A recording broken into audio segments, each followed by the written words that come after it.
디모데전서 5장 17절에서 6장 2절까지 우리 한 목소리로 함께 봉독합니다.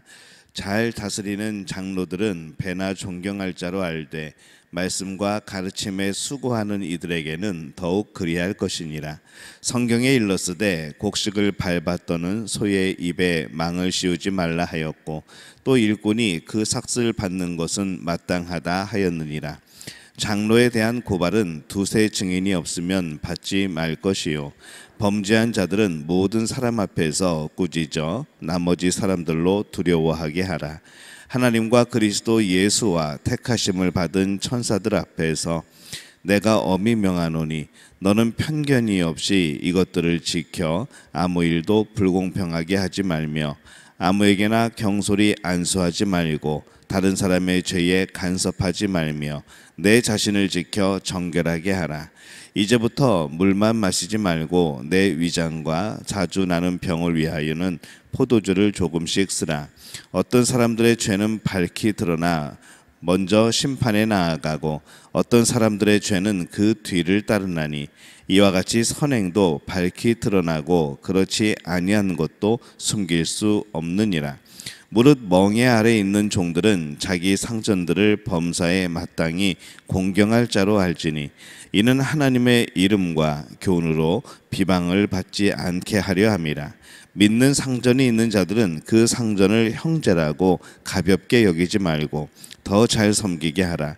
이는 유익을 받는 자들이 믿는 자요 사랑을 받는 자입니다. 너는 이것들을 가르치고 권하라. 아멘.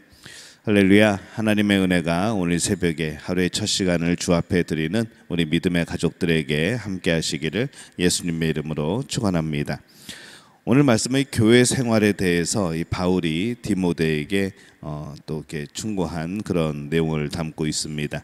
먼저 이 장로에 대한 그런 자세를 말씀을 하죠. 17절에 보면은 여기서 나오는 이 장로는 오늘날의 목회자에 대한 그런 개념입니다. 그래서 지금의 직분이 그 당시의 직분과 같지 않고 그 당시의 장로는 가르치는 장로 또 이제 다스리는 장로 그렇게 나눠져 있었죠. 그래서 여기서 말하는 이 장로는 이제 오늘날 목회자에 대한 그런 내용이 되겠습니다.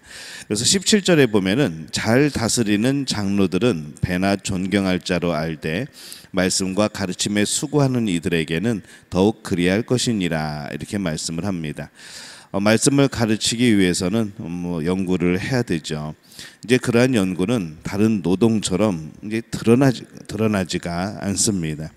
그러나 이 모든 노동이 그러하듯이 이 말씀 연구도 많은 노력을 기울여야 되고 그래서 오늘 말씀에서는 그것에 대하여서 수고하는 이들이라고 그렇게 표현을 하고 있죠. 그래서 이 교회는 목회자가 말씀을 연구하는데 수고할 수 있도록 그런 환경을 조성해 줄 필요가 있고 또 목회자 역시 부끄러움 없이 그 말씀을 전하고 연구할 수 있도록 또 그렇게 수고해야 되는 그런 구조를 이루고 있습니다. 이 목회자는 더 많은 권한과 책임을 가지고 있죠. 그래서 오늘 19절에 보면은 장로에 대한 고발은 두세 증인이 없으면 받지 말 것이요 이렇게 말씀을 합니다. 이 두세 사람이 직접 이 목회자가 잘못한 것을 본 것이 아니면 고발을 받지 않았습니다. 앞에서 일할 때는 늘 오해를 받을 수 있고 어떤 그런 이제 중상모략을 당할 수 있는 늘 그런 위치에 있기 때문에 그랬던 것이죠. 하지만은 그러면서도 또 엄격한 책임도 가지고 있는 것이 당시의 목회자, 이 장로의 위치였습니다. 20절에 보면은 범죄한 자들을 모든 사람 앞에서 꾸짖어 나머지 사람들로 두려워하게 하라라고 말씀을 하죠. 이 장로가 명백하게 잘못하고 있는 경우는 사람들 앞에서 그것을 지적하여서 경계를 삼도록 했습니다. 이 장로의 권한이나 책임은 직무 수행을 위한 거죠. 그것은 교회 회중을 위한 그런 권한이었고 그런 책임이었습니다. 그렇기 때문에 이 장로는 자신의 권한과 책임을 오직 교회 회중을 위해서 사용해야 된 것이죠. 오늘날로 말하면은 이 목회자에게 주어진 이 권한, 책임은 우리 교회 성도들을 위한, 우리 교회를 위한 그러한 권한이고 그러한 책임이라는 겁니다. 장로는 이 목회자는 그 자체의 사람이 더 존귀한 것이 아닙니다. 그가 맡고 있는 그 일이 하나님 앞에 하나님을 위한 하나님을 향한 일이라는 것이죠. 그렇기 때문에 이 사람으로서는 모든 사람과 동일하게 하나님 앞에 역시 엎드리고 또 하나님 앞에 또 그 구원을 이루어야 되는 사람 중에 한 사람인 것을 우리는 또 기억을 해야 합니다. 목사라서 구원받는다는 게 아닌 것이죠. 또 뭐 장로의 직분을 가지고 있다고, 권사의 직분을 가지고 있다고, 뭐 안수집사나 집사의 직분을 가지고 있다고 해서 그것이 구원과 직결되어지는 그런 것은 아니라는 겁니다. 언제나 하나님 앞에 직분이 아닌 그 자아가 하나님 앞에 서서 하나님 앞에서 엎드려지고 하나님 앞에서 구원을 이루고 이제 그런 일들이 우리에게 필요한 것이죠. 회중을 이끄는 리더로서는 참 중요한 사람들입니다. 하지만은 그만큼 또 큰 책임이 따른다는 것을 우리는 늘 기억해야 됩니다. 이 장로가 자신의 직분을 자신을 위해서 사용할 때 그 교회나 또 그런 회중은 넘어질 수밖에 없습니다.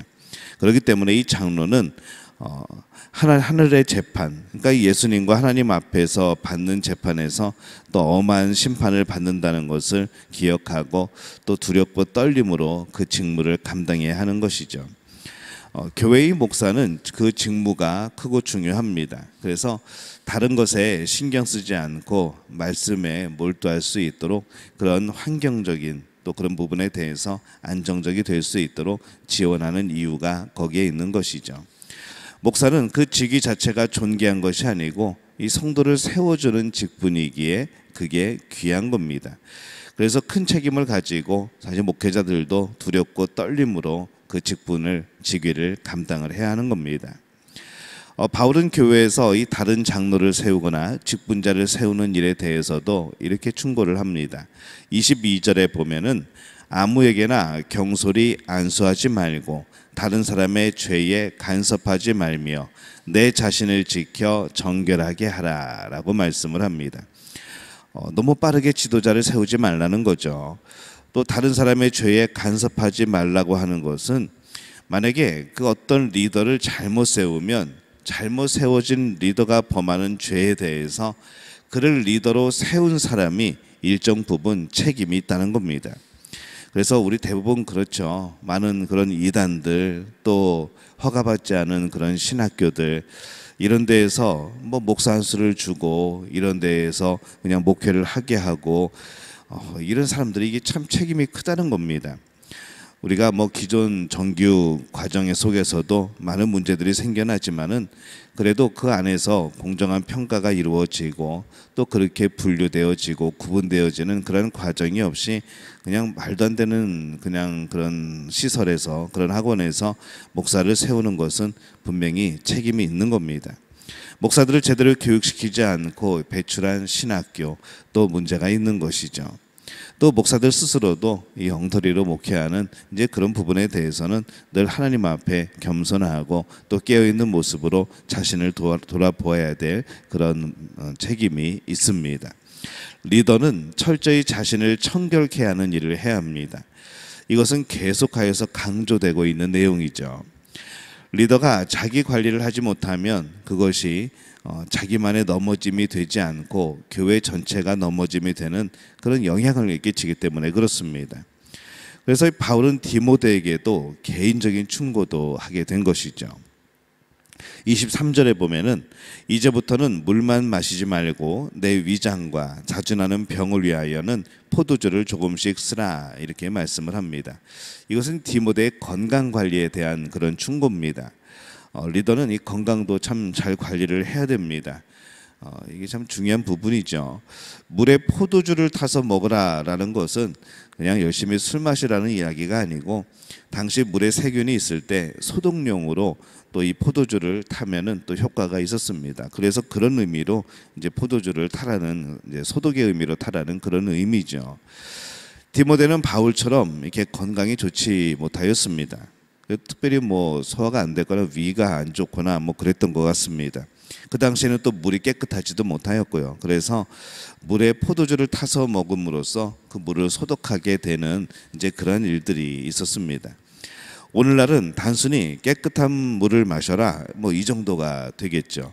그리고 이것은 오늘날 이 리더들이 자신의 건강을 잘 돌봐야 될 것을 그렇게 또 말씀하기도 하는 그러한 내용입니다. 리더가 일을 할 때 잘못하면 이 사람들에게 보이는 것은 잘하고 보이지 않는 것은 잘 못하는 그런 경향이 생길 수 있습니다. 어떤 것은 잘 못하면서도 충분히 숨길 수 있고 어떤 것은 잘하면서도 충분히 드러낼 수가 있다는 것이죠. 그래서 우리가 무엇을 드러내고 무엇을 감추고 이런 모습이 아니라 늘 한결같은 모습이 필요한 것이고 사람이 볼 때나 사람이 보지 않을 때나 늘 한결같은 그런 하나님 앞에 서 있는 그런 사람의 모습이 되어지는 것이 리더들의 모습이 되어야 된다는 겁니다. 24절에서 25절에 보면 어떤 사람들의 죄는 밝히 드러나 먼저 심판에 나아가고 어떤 사람들의 죄는 그 뒤를 따르나니 이와 같이 선행도 밝히 드러나고 그렇지 아니한 것도 숨길 수 없느니라 이렇게 말씀을 합니다. 기억해야 하는 것은 하나님 앞에서는 어떤 죄나 어떤 선한 행위도 결코 숨겨지지 않는다는 겁니다. 일시적으로 숨겨진 것 같고 어떤 것은 드러난 것 같을 뿐이라는 것이죠. 그래서 리더는 사실 사람들이 안 알아주는 일이라고 하여도 뒤에서 진짜 열심히 해야 되는 그런 위치에 있습니다. 하나님 앞에서 열심히 하는 거죠. 사람들에게만 잘 보이는 리더는 분명히 이후에 문제가 됩니다. 사람들도 지금은 보지 못하지만은 나중에 그것의 영향을 분명히 받습니다. 그래서 늘 기도해 주셔야 되는 거죠. 저를 위해서 기도해 주셔야 되는 것이고 또 우리 교회의 직분자들, 리더들을 위해서도 기도해 주셔야 되는 것이고 이것이 개인의 문제뿐만 아니라 결국 우리 모든 공동체의 건강과 연결지어지는 바로 그런 부분이기 때문에 그렇습니다. 마지막으로 노예들에게 종들에게 충고를 합니다. 6장 1절에 보면은 무릇 멍에 아래 있는 종들은 자기 상전을 범사에 마땅히 공경할 자로 알지니 이는 하나님의 이름과 교훈으로 비방을 받지 않게 하려 함이라 이렇게 말씀을 하죠. 종은 상전을 보고 일하는 것이 아니라는 거죠. 오직 하나님을 보고 일하라는 겁니다. 이 말씀은 에베소서에 있는 그런 말씀과 또 일맥상통한 그런 내용입니다. 바른 목사가 세워지도록 또 목사가 영육이 건강하여 그 역할을 잘 감당하도록 또 우리 그 직분자들이 그 건강하고 영육을 간의 건강함으로 역할을 잘 감당하도록 그렇게 우리가 늘 중보기도 할 필요가 있습니다. 우리가 흔히 말하죠. 여기다가 많은 것을 대입시킬 수 있지만은 목회자가 바로 세워져야 교회가 바로 세워진다. 또 때로는 직분자가 바로 세워져야 교회가 바로 세워진다. 우리가 많은 것을 대입할 수 있지만은 이 모든 것의 기본은 무엇인가? 우리 모두가 하나님 앞에서 살아가는 모습, 하나님 앞에서 일하는 모습, 하나님을 경외하는 모습으로 살아가게 될 때에 그것이 진정한 우리들의 삶의 모습이라는 것이 오늘 우리에게 주시는 하나님의 말씀입니다. 우리 모두가 하나님을 경외함으로 하나님 앞에서 우리에게 주신 그 사명을 잘 감당할 수 있도록 우리가 서로를 위해서 기도하고 협력하는 그런 복된 믿음의 가족들이 되어지시기를 예수님의 이름으로 축원합니다.